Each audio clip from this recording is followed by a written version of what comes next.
Hello guys, so আজকে আমরা solve করব May 2023 paper 2. Let's start. Question number 1. A pencil has a weight of 0.16 Newton. What is the mass of the pencil? So we know the penciler weight দেওয়া আছে and we need to convert the weight into mass, and for this আমাদের এই ফর্মুলাটা use করতে হবে, that is weight is equals to mass into gravitational field strength. So ওখান থেকে আমরা ম্যাসের একটা ভ্যালু পেলাম, সেটা কেজিতে ছিল। এখন যেহেতু আমার কোশ্চেনের অপশন গুলা অ্যান্সার গুলা গ্রামে দেওয়া, তো আমরা গ্রামে কনভার্ট করে নিব by multiplying 1000. Okay, then we get an answer of 16 gram. Part B, the diagram shows the pencil with one end resting on a small brick block. A finger provides an upward force F to keep the pencil horizontal. The weight of the pencil is 0.16 Newton. Calculate the moment of the weight of the pencil about the pivot. Use the formula force is equals to moment is equals to force into perpendicular distance from the pivot. So এখানে আমাকে যেটা বলছে সেটা হলো যে এ পিভটে একটা force, একটা person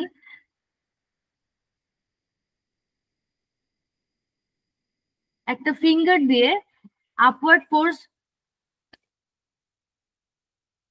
দিয়ে রাখছে, এন্ড আমাকে এখানে বলছে মোমেন্টটা বের করতে।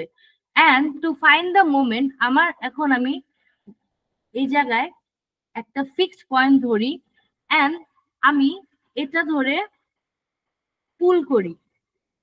পুল করার পরে আমি এখন এখানে যদি পুল করি আমি কিন্তু একটা অ্যান্টি ক্লকওয়াইজ মুভমেন্ট পাবো, রাইট? এন্ড এই অ্যান্টি ক্লকওয়াইজ মুভমেন্টটার ডিসটেন্স কত? 3.7 and force কত?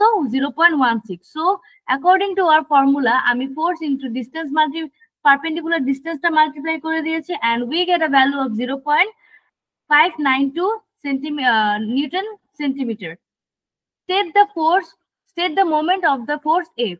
আমার force F এর মোমেন্টটা বলেছে। সো ফোর্স এফ এর মোমেন্টটা আমি কি করব, এখানে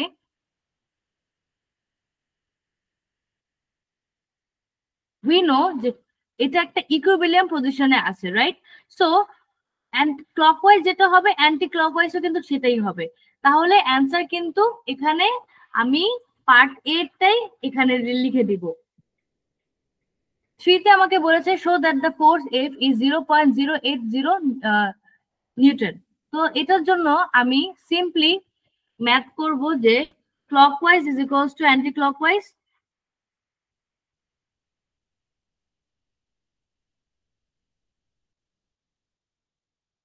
আমি অলরেডি এখানে টোটাল মোমেন্টামটা জানতাম, ঠিক আছে? টোটাল মোমেন্টামটা আমি জানতাম যে 0.592 এন্ড ফোর্সেরটা আমি জানি, ফোর্সের ডিস্টেন্সটা, এই ফোর্সের পুরো ডিস্টেন্সটা হলো 7.4। সো 7.4 আমি যদি মাল্টিপ্লাই করে দেই we get a value of 0.08, যেটা শোন হয়ে গেছে। Question number 2. A solid bar of chocolate is taken from a refrigerator. The temperature of chocolate bar is 5 degrees Celsius. Describe the arrangement and motion of the particle inside the chocolate bar. So, একটা solid বার already আমাকে বলে দিছে যে চকলেটটা solid ফর্মে আছে, and we know যে যখন কোনো কিছু সলিড ফর্মে থাকে, পার্টিকেলস যখন সলিড ফর্মে থাকে ওদের অ্যারেঞ্জমেন্টটা একটা ফিক্সড পজিশনে থাকে and they vibrate in their fixed position. Part B. The chocolate is heated at a constant rate until the temperature reaches 45 degrees Celsius. The chocolate has a melting point of 32 degrees Celsius and a boiling point of 55 degrees Celsius. Describe the motion of the particles in the chocolate when the chocolate is at temperature of 45. Okay. So এখানে আমাকে কি বলছে যে চকলেটটা 45 degree সেলসিয়াসে constantly hit হচ্ছে, ঠিক আছে? Constantly hit হচ্ছে 45 ডিগ্রি সেলসিয়াসে। চকলেটটার মেল্টিং পয়েন্ট হলো 32 ডিগ্রি সেলসিয়াস আর বয়লিং পয়েন্ট 55 ডিগ্রি সেলসিয়াস। আমি জানি যে চকলেটটা সলিড ফর্মে ছিল, সো যদি 32 ডিগ্রি সেলসিয়াসের চকলেটটা আসে এটা লিকুইড ফর্মে চলে যাবে। অ্যাজ 45 ডিগ্রিতে হিট দেওয়া হচ্ছে which is less than 55 degree Celsius, তার মানে আমার চকলেটটা সলিড ফর্মে আছে। and we know যে সলিডে পার্টিকেল গুলা ফিক্সড পজিশনে কন্টেইনারের শেপ নেয় বা ফিক্সড পজিশনে থাকে, আর তাদের মুভমেন্টটা খুব র্যান্ডম থাকে। ওকে, part 2, which of these is used to measure the temperature of the chocolate? Balance, ruler, stopwatch, thermometer. So balance দিয়ে তো আমরা অবশ্যই টেম্পারেচার মেজার করব না, because we measure weight on balance. Ruler দিয়েও না, স্টপওয়াচ দিয়ে টাইম মেজার করি। So thermometer is the option, only option. Then আমাকে 3 তে বলেছে use the axis to sketch a graph of how temperature of the chocolate changes with the time when it is heated from 5 degrees Celsius to 45 degree Celsius. Okay, so আমি এখানে বলি, এখানে আমার কোনো কিছু লিখতে হবে না, বিকজ দে সেড স্কেচ করতে বলেছে।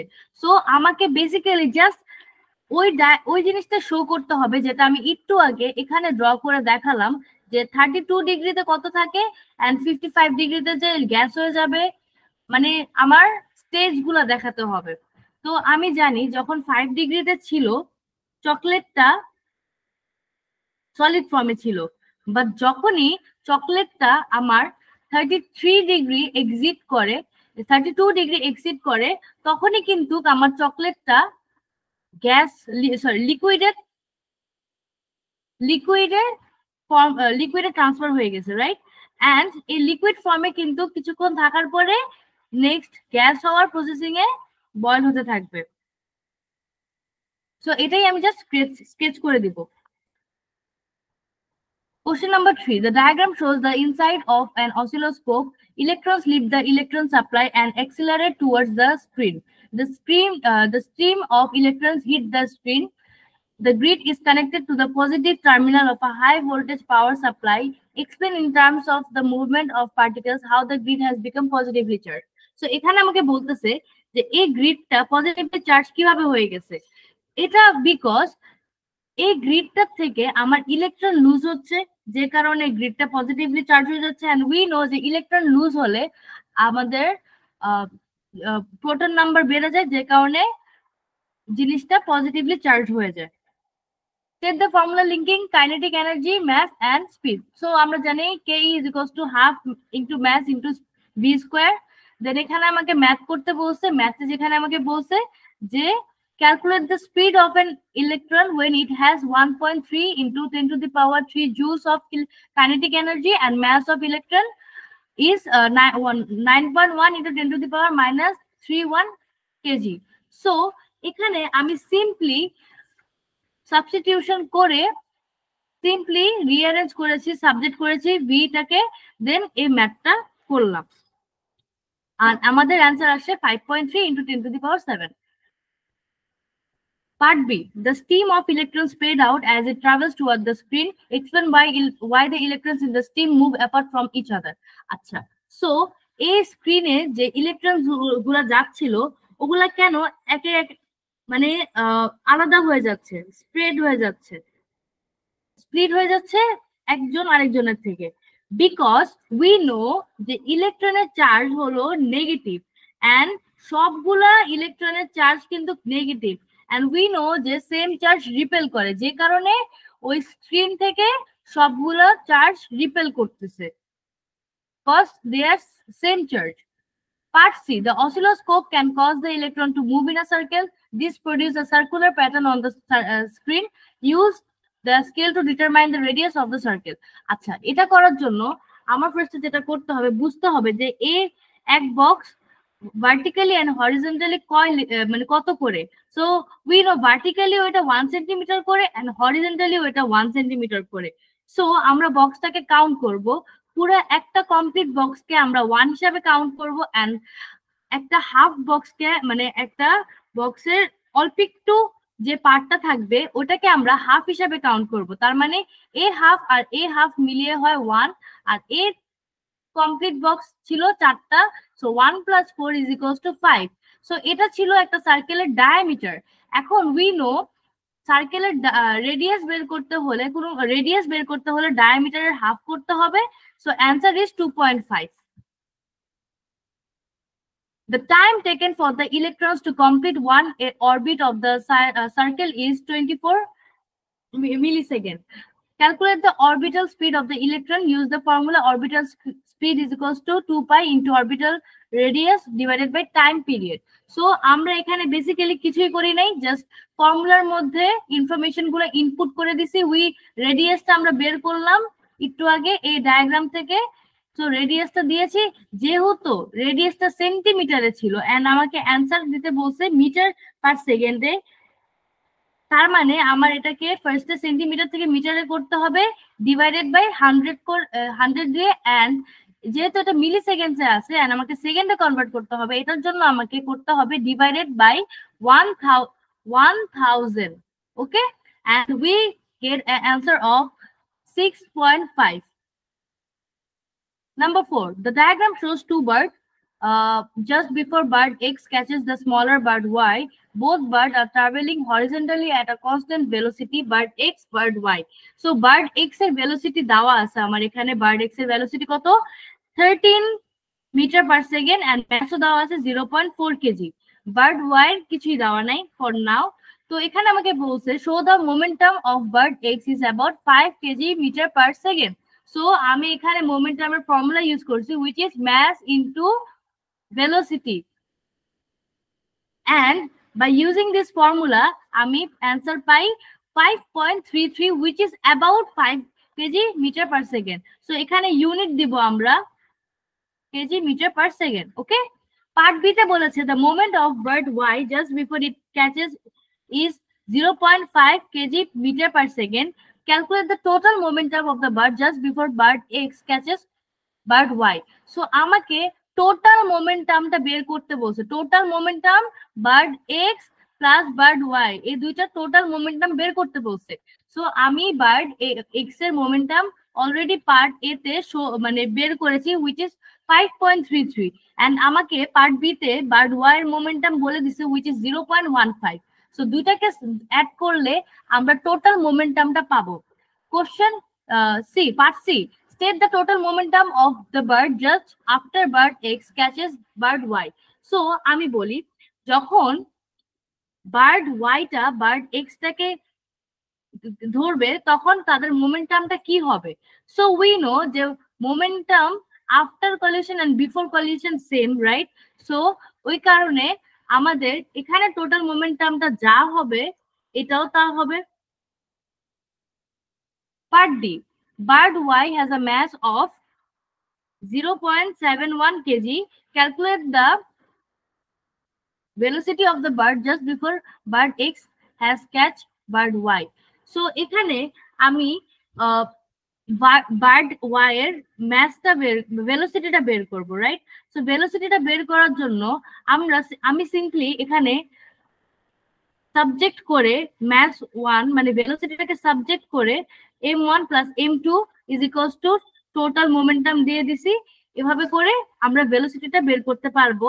বা আরেকটা ওয়ে আছে, সেটা হলো momentum before collision is equals to momentum after collision. So before কলিশনে আমি জানতাম যে আমার ম্যাস ছিল 0, আচ্ছা আমি বার্ড এক্স আর বার্ড ওয়াই এর মোমেন্টামটা আগে চেক করি। ওকে, সো এটাকে আমি যেভাবে করতে পারি সেটা হলো we know mass into velocity and mass into velocity. So আমি এটা মোমেন্টাম বিফোর কলিশন আর একটা হলো after collision. So mass into velocity আমি বার্ড এসে mass জানি কত, mass জানি 0.41 into velocity আমি জানি 13 is equals to mass আমি এটা জানি এ বার্ড ওয়াই এর mass হলো 0.17 into v, আমি v জানি না। যদি আমরা v টাকে সাবজেক্ট করি আমরা সেম অ্যানসার পাবো, which is 9.45. Okay, question number 5, the diagram shows some of the components of a nuclear fission reactor: control rod, moderator, fuel rod, coolant out, reactor vessels, coolant in. Okay, describe how a chain reaction occurs in a nuclear fission reactor. Acha, so what is chain reaction? আমরা জানি যখন একটা nucleus একটা unstable দিকে মানে নিউক্লিয়াসকে একটা unstable nucleus যখন decay করে তখন একটা নিউট্রন আরেকটা নিউট্রনকে যখন অ্যাবজর্ব করে তারা আরো এরকম অনেক নিউট্রনে স্প্লিট করে ডটার নিউক্লিয়াসে স্প্লিট করে, যেটা এই চেইনটা কন্টিনিউ হতে থাকে। এটাকে আমরা বলি চেইন রিঅ্যাকশন। সো এটাকে যদি আমরা ইন ওয়ার্ডস এক্সপ্লেন করি, a neutron is absorbed by a nucleus and the nucleus splits, and also it also releases more neutrons which are absorbed by more nuclei, and the process goes on. Okay. Part B. Describe the role of the control rod in a nuclear fission reactor.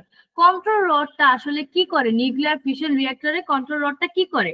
Control রডটা basically আমার fast moving নিউট্রনস গুলোকে slow down করে দেয় and রিঅ্যাকশনটাকে কমায় দেয়। ওকে। Describe how the process of nuclear fission is different from the process of nuclear fusion. আচ্ছা, so we know the fission and fusion is different কারণ fission is splitting of nucleus and fusion is joining of nucleus. Okay. Which of this is the name of nuclear process that is the main energy source for stars? So আমরা এটা সবাই জানি যে স্টারের মধ্যে fusion reaction হয়। Give a reason why the nuclear process in star does not happen at low temperature and pressure. আচ্ছা, so এখানে আমাকে বলছে যে ফিউশন রিঅ্যাকশনটা লো টেম্পারেচার এন্ড প্রেসারে কেন হয় না? কারণ আমরা জানি স্টারের মধ্যে যখন কোনো কিছু আমরা জয়েন করতে যাব ওদের চার্জটা না সেম থাকে, যে কারণে রিপালশন হয়। এখন রিপালশনটা তো অনেক স্ট্রং হয়, এই স্ট্রং রিপালশনটাকে ওভারকাম করার জন্য আমাদের অনেক high temperature and high pressure দরকার দুইটাকে জয়েন করার জন্য। Okay. Question number 6. The national grid is used in the United Kingdom for a large-scale transmission of electricity. The photograph shows the solar panels connected to the national grid. Solar plants provide direct current to a device that outputs an alternating current so that energy from the solar panels can be supplied to the national grid. Explain why a step-up transformer is used to supply the national grid. আচ্ছা, so আমরা জানি step up transformer and step down ট্রান্সফরমারের কাজগুলা। So step up ট্রান্সফরমারে basically যেটা হয়, step up transformer ভোল্টেজটাকে আমার বাড়ায় দেয় এন্ড কারেন্টটাকে কমায় দেয়। এখন কারেন্টটাকে কেন কমায়? কারণ কারেন্টটাকে যদি বাড়ায় দেয় আমার কজ উই নো যে এগুলো কিন্তু রিমোট এরিয়া, ইলেকট্রিসিটি কিন্তু বেসিক্যালি রিমোট এরিয়া থেকে পাস হয়, বা যদি আমার হাই একটা ওয়্যারের ভিতরে যদি আমার হাই কারেন্ট থাকে তখন তারটা কিন্তু গরম হয়ে যাবে, যে কারণে এফিসিয়েন্সিটা কিন্তু নষ্ট হবে। ঠিক আছে, সারাউন্ডিং এ কিন্তু হিট এনার্জি দিয়ে ওয়েস্ট হয়ে যাবে, যে কারণে স্টেপ আপ ট্রান্সফরমার কি করে, ভোল্টেজটাকে ইনক্রিজ করে দেয় এন্ড কারেন্টটাকে ডিক্রিজ করে দেয়, যেটা এনার্জি লসটাকে কমায় দেয়। 2. This is the level on the step-up transformer. Input voltage 15 kV, output voltage 340 kV, number of turns on primary coil 1400. State the formula linking input voltage, output voltage, and turn ratios for a transformer. So আমরা জানি primary voltage divided by secondary voltage is equals to primary number of turns divided by secondary number of turns. Calculate the number of turns on the secondary coil of the step-up transformer. Okay, so আমরা basically এখানে formula বসাই দিব। We know যে input প্রাইমারিটা এটা ছিল 15 আর সেকেন্ডারিটা এটা ছিল so 340, আর আমি প্রাইমারি নাম্বার অফ টার্নস জানি, সেকেন্ডারিটা তো আমি বের করতে পারবো, রাইট? এন্ড এখানে যেহেতু দুইটা ইউনিট কেভি তে আছে আমাদের ভোল্টেজে কনভার্ট করতে হবে না, কিলো ভোল্টে রাখলেই হবে। যদি একটা ভোল্টে থাকতো আরেকটা কেভিতে থাকতো, কিলো ভোল্টে থাকতো, তাহলে আমরা এসআই ইউনিটে কনভার্ট করে দিতাম। ওকে, এন্ড অ্যান্সার আসে 31733। Part B, solar panels produce constant direct current DC. Explain why a transformer will not work when connected to a constant direct current. আচ্ছা, সো এখানে আমি বলি ট্রান্সফরমারটা কেন কাজ করবে না যখন এটা ডিরেক্ট কারেন্ট দিয়ে কাজ দেওয়া হবে। ডিরেক্ট কারেন্ট দিলে ট্রান্সফরমারটা কেন কাজ করবে না? আচ্ছা, সো আমরা জানি যে ট্রান্সফরমারে দুইটা কয়েল থাকে, একটা হলো প্রাইমারি কয়েল, একটা হলো সেকেন্ডারি কয়েল। এখন প্রাইমারি কয়েল আর সেকেন্ডারি কয়েলের মধ্যে নাম মানে নাম প্রাইমারি কয়েল আর সেকেন্ডারি কয়েলের মধ্যে আমাদের ইলেকট্রিসিটি প্রডিউস হতে হবে, রাইট? এখন ডিসি কারেন্ট কিন্তু খালি এক ওয়েতে ফ্লো করে, যে কারণে ওরা কিন্তু